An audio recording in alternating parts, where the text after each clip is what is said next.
Hi and welcome to the Gemhawks YouTube channel. I hope you're having a beautiful day today. For the free wire tutorial today, I'd like to share the basics of this design. Now it's a flame decorative strip. This is an oversized variation and it's the same size as the one I'm going to teach you today, simply because it's much easier to see. Now it can be used as a bezel strip, it can be used in sunlight catchers like this, or really anywhere in your jewellery or home decorative ideas that you'd like to. So let's head down to the board and learn this really easy technique. So there are many applications for a technique such as this flame decorative strip. You can simply create very flippy floppy designs which are used for home decor, or you could attach this to a much more sturdy line of heavier wire to strengthen that up to make it usable in jewellery. This is certainly not something that one would wear to go shopping, but as a cocktail ring or for dressing up perhaps, maybe that's the way forwards. So the beads I'm using today are from the goddess Hemera from Jessie James Beads, but you can obviously do that with whatever beads you fancy or no beads at all. So the first and most important thing, let's talk about wire. Let's just pop this little baby up into the corner. So when you're creating a piece as large as this, you will use quite a large quantity or length of wire. Secondly, the type of wire matters. I'm going to be using a dead soft copper colour copper core wire, and for a piece a little bit smaller than this I would probably use around 2 foot worth of wire, so 24 inches or 60 centimetres. Could be much more than that if you wanted a larger piece like this one. However, the idea behind the technique is that I show you it in quite a large fashion, and then you can size that down to meet whatever desires and needs you might have for it. It really does look very attractive if you make it teeny tiny and then pop that down around the outside of a cabochon, for instance. So I've got a piece of stunt wire here. This is only about 12 inches in length, but the piece that I will show you the next step of a little bit later on will have started as 24 inches of wire, or 2 feet in length. So what we're going to do is warm that wire through. Even though it's a dead soft wire, it really makes your life that much easier. I'm going to leave a good 3 to 4 inches at one end, and that is to enable me to work towards a bail or a hanging loop or something a little bit more intricate up at the top. If you're able to work from the reel, it really does help. So the first thing we're going to do is push the wire back towards the start point. And then because we've warmed that wire, let me just twist that around. I'm going to use the curvature of my finger to get a beautiful shape. Now I experimented with using bail making pliers to do this, and you absolutely can use, for instance, step number 6 or 5 for the outside, and then step number 2 for the inside of the next form. However, I want to show you without any tools, because if you're using the right wire, it will happen for you anyway. So I'm going to draw the wire back around towards the start point again. So we've got quite a nice arc on the outside and then a much smaller arc up at the top. I'm then going to use chain nose pliers to push that wire back again away from the start point, push that over the top. And you can choose really how tight or how smooth you want these little end sections to be. Working with the smooth, soft wire really gives you the opportunity to refine this after you've made a good long strip of wire. For a piece like this, I'd be looking to go for an odd number of those flames, just because I like to have one down at the base of the design and then try to have them symmetrically spaced around the edge. Doesn't really matter if it doesn't happen, because fire tends to be quite a natural thing and it will burn just about where and how it pleases. So let's grip hold of the end here and just warm that through again, pull it back over the top or underneath, and it will form that beautiful smooth arc for you. And this is the joy of using a super soft or a dead soft wire. So what we need to do now is have a slightly smaller curve going back in the other direction. Another reason I'm not showing you this with the multi-step bail making pliers is that you have to bend the wire away to get access to this point, and it becomes very tricky to see what's happening. So I'd rather show you this design freehand, but know that if you want to, you can use tools to help you get a repetitive shape.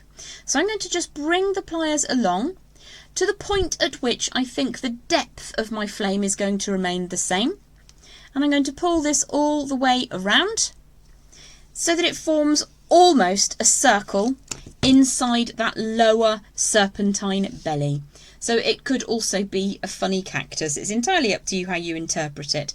I'm just going to straighten this baseline for a second before I flip the whole thing over, grip the piece of wire just before it passes over the top of that first lick of flames that we made, and then push that firmly and securely back around. So once I've got the tightness of the bend at the end there, little race track or hairpin bend, I'm just going to make sure that those are similar in their size and their sharpness. Give it a teeny tiny squish. We're working with dead soft wire, so you can play around with that a little bit. Open it out if you need to, close it up if you need to, and then a little bit of warmth, and draw that around in an arc shape so that it meets back down on that baseline. What we're going to do now is grip the wire. We're allowing a space down at the base on that baseline, and I want the bend to occur at the similar place or position as it did on the first side. So if I push that wire all the way over, I'm just going to give this a bit of a smooth through and then return it so that it's upright. And what we're looking to do is continually make a series of these forms. So we start with the big belly, take that over the top, bring it back around and down, make almost a full circle, but then bend back down and kink back away along that baseline.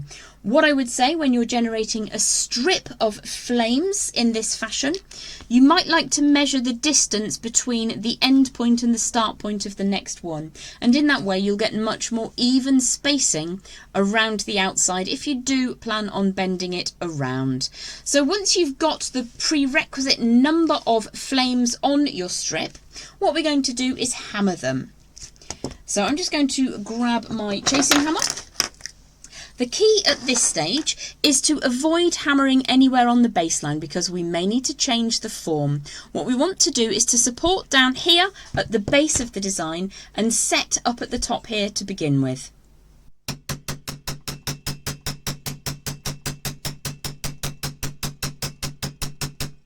So that's just taken a much firmer form, and again I'm going to support as I hammer lower on down on that form.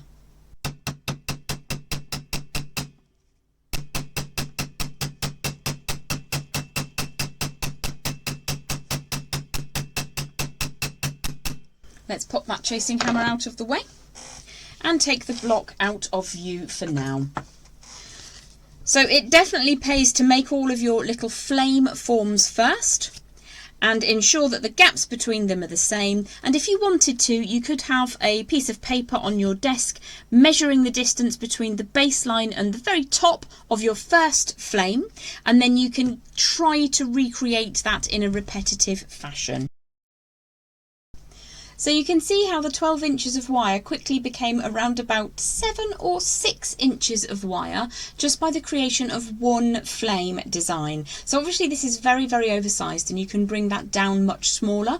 You could even use 0.8 or 20 gauge wire, but you will need to hammer those flames if it's going to be worn in jewellery. It's less important in wall art unless you're planning on hanging it outside, and then maybe the birds might land on it. Let me just show you up here real quick. I've got a little strip now of 7 flames. Now I have hammered these all in exactly the same way as the piece I just showed you. What I'm going to do next is show you how to form that around in a little bit of a circle. So let's say you've hammered your little cactuses or flames or little weird duckies, whatever you want to think of them as, and now you want to form that around a circular design to work with a cabochon that you've perhaps set, or a large bead, whatever you want to do. The reason that we try to not hammer the gaps between these designs is that you're now going to start curving that baseline. You can make any minor alterations if you need to, just to bring that into true. And what I'm doing here, because the wire will have seen some hardening, because when you're smashing down on the flame section, some of that hardness travels along the wire, we're going to be very, very gentle and slow. And again, the more time you take doing this, the more even and repeated those flame designs will be. So I'm just going to very, very gently cause this to come round in a slightly more circular form. If you are looking to create this for wearable jewellery, obviously you'll be sizing that down slightly perhaps. You might like to explore different wire thicknesses, different wire tempers, how hard the wire is, whether or not it's been pre-annealed, and you can play around with that until you get the desired effect. However, what I would say is when you're learning the technique, the dead soft wire is really key in enabling you to get that smoothness and fluidity. So what I'm going to do is just join these two sections together as if I was going to make it into a sunlight catcher, like the piece I have up here in the corner. So we've got a set distance between the flames. Half of that distance is where I want to turn the wire that will become the neckline wire, or the bail wire, up at 90 degrees. So that becomes my new 12 o'clock position. What we're going to do now is ensure that everything is sitting where it should. You can obviously take a lot more time than this. And I'm just going to estimate where I think that wire should cross over behind the angle we've just created, so that it will match the distance. We want to have an equal distance between these two little flames, as equal between each of the other flames. What I'm going to do here is just grip across that wire and push it away. If I show you that from above, you'll see that that's just pushed away slightly at the point that we want it to sit. What we can do now is trim some of that excess away. I'm leaving about ½ an inch there. This is going to go in the scrap pot for later use. And what we're going to do next is just create a simple loop. So if I push everything out of the way now, I'm going to draw that tail all the way around my round pliers. There's a little bit more than I need, which is ideal. Now you can create a wrapped loop at this stage if you want to, and that's absolutely fine if you want something that's super secure. However, it's also perfectly acceptable in this design to just go for a simple loop. So I'm going to very carefully trim away just the bit I want to trim away and nothing else. It's very sad when you get it wrong, so look twice. And then I'm going to make sure that that loop is nice and firmly set. So I'm going to open and close my pliers with a great deal of intention. If you've created this as a wrapped loop, what you'll need to do is feed that upper section, the bail wire, up and through that loop. And at this stage you might need to take a moment just to draw that circular form back into position. You might need to open one out or close one up, dependent on how things are set together. That's the absolute basics of making a design into a sun catcher using the flame decorative strip. So you can see how learning one key technique will enable you to make a full design, just repeating that same section over and over again. Again, just to reiterate, using dead soft wire is really handy to get started, and measuring the distance between each of those flames is also key to having a beautifully finished design. The smaller you make it, the more intricate and beautiful it can become, and you can add that around cabochons, for instance, or large oversized beads. I am going to show you on the board very quickly how one can add this strip to a heavier wire instead of what we've done here. And I will show you that using this piece so that you can change things around if you wish to. So I'm going to reuse the piece I have in my hands because it's much quicker than trying to make another one. So if you wanted this to be just the decorative section, but you wanted to use firm wire to make a standalone piece, what I'm going to do is trim away to around about ½ an inch on that neckline wire as well. Just going to pull that back out and create an opposing simple loop. So if I draw the other piece out of the way, what we're going to do is to support that wire and spin it round in a circle. Tricky to show you with the angle, not difficult to achieve. Let's just push that down so that it sits flat on the end of that wire. So you've got two 90-degree loops, and we're going to open whichever one up makes us happy. And because it's quite soft wire, I'm able to just push that through and close it up. So once that's all neatly closed up, you can, as I say, take much more time to make this perfectly symmetrically spaced and beautifully round and so on and so forth. I do have a length of 1.25mm or 16 gauge wire to hand, and I'm going to try and find a round form that's around about the right size. This is much too large, so that's not going to be much use to me, but it's a good place to start. So let's warm our heavier wire through. And let's just draw that all the way around the round form so that we get the start of a circular shape. So that is obviously much too large for what we're needing, but it will give me an idea of how to make a start. I'm just going to draw that gradually smaller until I think it will sit inside that flames decorative strip. Let's just draw that over a little bit more. That looks about right. So I'm going to turn one of these into a bale wire. Now you could go for one of my traditional pendant designs, which is to have 2 bale wires sitting up at that 12 o'clock position and weave them together. Or if you want it to be a little bit more simplistic, you could just wrap around one side with the other. So let's just make sure that we get that size right. I'm going to take that a little bit smaller. There we go, tiny bit more. And then let's cross that over and see how it looks. If I just draw the wire around, flip that over for a moment, it's not perfectly round. Let's just try that on for size. It looks reasonable, and the joy of this design is it's got a little bit of spring, so it will stretch just a little bit. So a very simple wrapped loop up at the top here. You could even go for just a simple loop. So let's trim that end section away and draw that tail all the way around until it sits neatly on top of the backside of that wire. So I'm just going to trim that super short. You could, as I say, make much more of an effort with your bale wire up at the top there.